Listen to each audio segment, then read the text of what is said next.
নমস্কার, সবাইকে স্বাগত জানাই সৌমির ভালোবাসায়।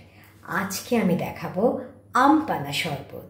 আর হ্যাঁ, এই আম পান্না শরবতটাই আমি বানাবো আম পান্না সিরাপ দিয়ে। আর এই আম পান্না সিরাপটা আজকে আমি নিজে বানাবো।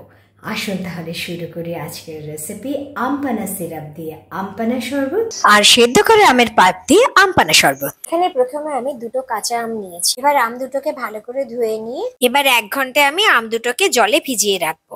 এবার প্রথমে আমি দুটো আমের বোটাটাকে কেটে নিলাম। এবার আম দুটোর খোসাটা আমি এক এক করে ছাড়িয়ে নিচ্ছি। একটা আমের খোসাটা ছাড়ানো হয়ে গেল।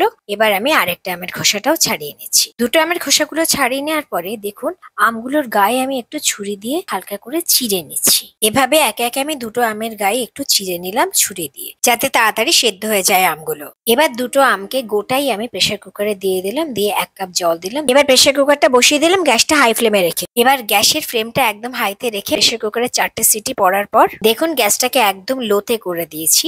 গ্যাসটা এরকম লোতে 3-4 মিনিট রেখে গ্যাসটা অফ করে দিলাম। প্রেসারটা যখন নিজে নিজে খুলে গেল তখন আমি আমগুলোকে বার করে নিলাম প্রেসার কুকার থেকে।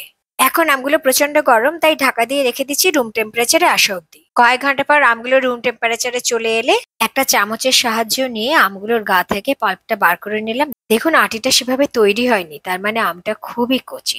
আরেকটা আমের আটিটাও আমি বার করে নিলাম। এই আমটাও খুব কচি। দেখুন এভাবে চামচ দিয়ে দুটো আমের পাল্পটা বার করে নিয়ে আমের এই পাল্পটা আমি একটা মিক্সির জারে নিয়ে নিলাম। এবার এতে আমি প্রথমে 1 চামচ বিট নুন দিলাম। এবার 1 চামচ রক সল্ট বা সন্দব নুন দিলাম। 1 চামচ গোলমরিচ গুঁড়ো দিলাম। এবার শুকনো কড়াইতে ভেজে মিক্সিতে গুঁড়ো করে নেওয়া ভাজা জিরের গুঁড়ো 2 চামচ দিচ্ছি। 1 চামচ এলাচ গুঁড়ো দিলাম। এবার মিক্সিতে ভালো করে এটা একবার বেটে নিলাম। দেখুন আমের পাল্পটা মিক্সিতে বেটে নেওয়ার পরে ঠিক এরকম ঘনত্বের হবে। এবার এটা ছাঁকনিতে একটু ছেঁকে নিচ্ছি। হঠাৎই মনে পড়লো আমের পাল্পগুলো মিক্সিতে দেওয়ার সময় পুদিনা পাতাগুলো তো মিক্সিতে দিইনি, তাই ছাঁকনিতে তখন যতটা পাল্প ছিল সেটা মিক্সির এই জারটাতে ঢেলে নিয়ে এতে 1 মুঠো পুদিনা পাতা দিয়ে দিলাম। এবার একসাথে এটা আমি বেটে নিচ্ছি। পুদিনা পাতাটা বেটে নিয়ে এবার আমের যে পাল্পটা ছেঁকে নিয়েছি তার মধ্যে এটা মিশিয়ে দিলাম। এটাই কিন্তু আম পান্নার মিক্সচার বা আম পান্নার মিশ্রণ। এটাই আপনারা ফ্রিজে রাখতে পারেন। যখন দরকার এর থেকে কয়েক চামচ গ্লাসে নিয়ে এর সাথে চিনি মিশিয়ে আর জল দিয়ে শরবত বানিয়ে নিতে পারেন, কিন্তু সেটা খুব বেশি দিন রাখা যাবে না। তাই জন্যই আমি এবার আম পান্না সিরাপটা বানিয়ে নিচ্ছি। তার জন্য আলাদা একটা বাটিতে দুটো পাতিলেবুর রস বার করে একটু সরিয়ে রাখছি। এদিকে 1 হাতায় এই চিনি ছাড়া যে আম পান্নার যে মিশ্রণ সেটা আমি সরিয়ে রাখলাম, পরে ব্যবহার করব। এবার গ্যাসে কড়াই বসিয়ে এতে আমি 175 ml জল দিলাম আর এর মধ্যে আমি দিলাম 350 গ্রাম মতো চিনি। এবার চিনিটা গলা অব্দি একটু অপেক্ষা করছি। চিনিটা যখন পুরো গলে গিয়ে এরকম একটু ফোটা শুরু করবে তখন আমি ঢেলে দিচ্ছি মিক্সিতে বেটে রাখা আম আর পুদিনার মিশ্রণটা। এখানে একটা মাপ আমি বলছি, এখানে আমি 550 গ্রাম মতো আম নিয়েছি, তার জন্যই এখানে আমি নিয়েছি 350 গ্রাম চিনি। আপনারা আর একটু বেশি চিনিও দিতে পারেন। আমি একটু টক ভাবটা পছন্দ করি বলে কম চিনি দিয়েছি। আর যতটা চিনি নেবেন তার অর্ধেক জল নেবেন। চিনির শিরার সাথে আমের পাল্পটা এটা ফুটতে ফুটতে যখন এরকম একটু চিপচিপে মতো হবে, কিন্তু তার হবে না, ঠিক যেমন দেখাচ্ছি এরকম। আর একটা জিনিস দেখাচ্ছি, গ্যাসটা যখন এরকম লো টু মিডিয়াম রেখে ঠিক আস্তে আস্তে একটু ফোটাটা শুরু করছে, একটু বুদবুদের মতো, ঠিক এরকম অবস্থাতেই আমি গ্যাসটা অফ করে দিচ্ছি। এবার আমি দুটো পাতিলেবুর রস যেটা করে রেখেছি সেটা ঢেলে দিলাম। এই পাতিলেবুর রসটা কিন্তু গ্যাসটা অফ করে দেবেন। এই পাতিলেবুর রসটা দিয়ে একটু ভালো করে নেড়ে মিশিয়ে নিলাম। এই পাতিলেবুর রসটা দেওয়ার জন্য এটা কিন্তু আর ক্রিস্টালাইজড হবে না, মানে ওই দানা দানা হয়ে যায় না চিনি শিরাটা থাকলে ঠান্ডা হলে, সেটা আর হবে না। আম পান্নার এই সিরাপটা এরকম ঘনত্বেই নামিয়ে নেব। এটা ঠান্ডা হলে আরেকটু ঘন হয়ে যাবে। তবে এটা কিন্তু আমি ছেঁকে নিচ্ছি, কেননা পুদিনা বাটাটা দেওয়ার সময় আমি ছাঁকতে ভুলে গেছিলাম। তাই জন্যই এই গরম অবস্থায় পুরো আম পান্না সিরাপটাই আমি ছেঁকে নিলাম। আম পান্না সিরাপ আমার পুরো রেডি।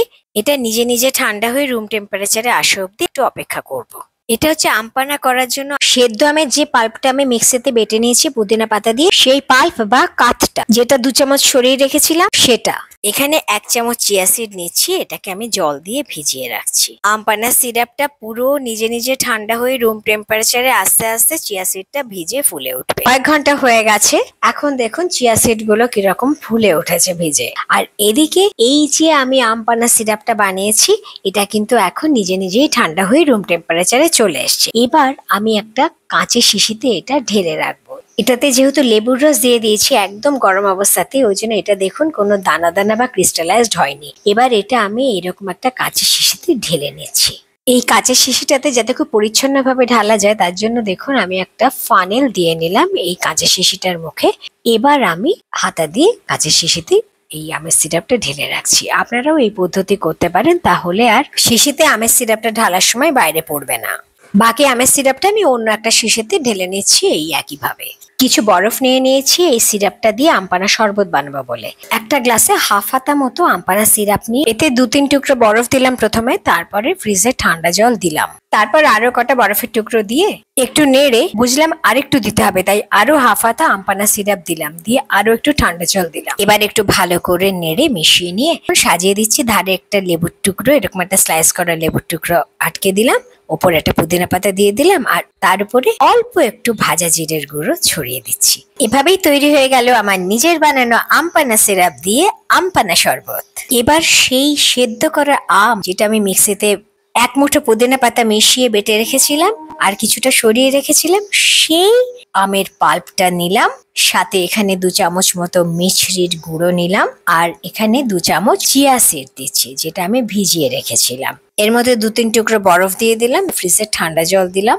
এবার চামচ দিয়ে ভালো করে নেড়ে মিশিয়ে এবার আরো কটা বরফের টুকরো এই শরবতে দিয়ে দিলাম, সাথে একটু পুদিনা দিয়ে দিলাম, লেবুর স্লাইস দিয়ে দিলাম, আগের মতো গ্লাসের ধারে একটা লেবু স্লাইস আটকে দিলাম, দেখতে ভালো লাগবে, দিয়ে আগের মতো একটু ভাজা জিরের গুঁড়ো উপরে ছড়িয়ে দিলাম। ব্যাস, আমার 2 রকমের আমপান্না শরবত তৈরি। আমপান্না সিরাপ দিয়ে তৈরি, আর সিদ্ধ করা আমের পাল্পটা মিক্সিতে বেটে নিয়ে সেই আমের পাল্পটা দিয়েও আমপান্না শরবত তৈরি। যে শিশটাতে আমপান্না সিরাপটা ঢাললাম সেটার গায়ে একটা লেবেল ছিল, সেটাকে আমি ছিঁড়ে দিচ্ছি, তাহলে কাঁচের ভেতর থেকে আমপান্নাটা দেখুন পরিষ্কার বোঝা যাচ্ছে। এটা কোনো একটা কিছু এনেছিলাম, সেই রকম একটা শিশি, তার লেবেলটা আমি ছেড়ে দিলাম। এই হচ্ছে আজকে আমার আমপান্না সিরাপ, যেটা আমি অনেকদিন ফ্রিজে রেখে দিতে পারবো। আর এটা হচ্ছে সেই আমপান্না সিরাপ দিয়ে তৈরি আমপান্না শরবত, আর এটা সেদ্ধ করা আমের পাল্পের সাথে বিভিন্ন মশলা মিশিয়ে আমপান্না শরবত। এতক্ষণ আপনারা দেখলেন আমপান্না শরবত তৈরি আর আমপান্না সিরাপ তৈরি।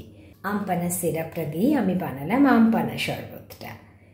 ভিডিওটা যদি ভালো লাগে চ্যানেলটা সাবস্ক্রাইব করার অনুরোধ রইল। খুব খুব ভালো থাকুন, ধন্যবাদ।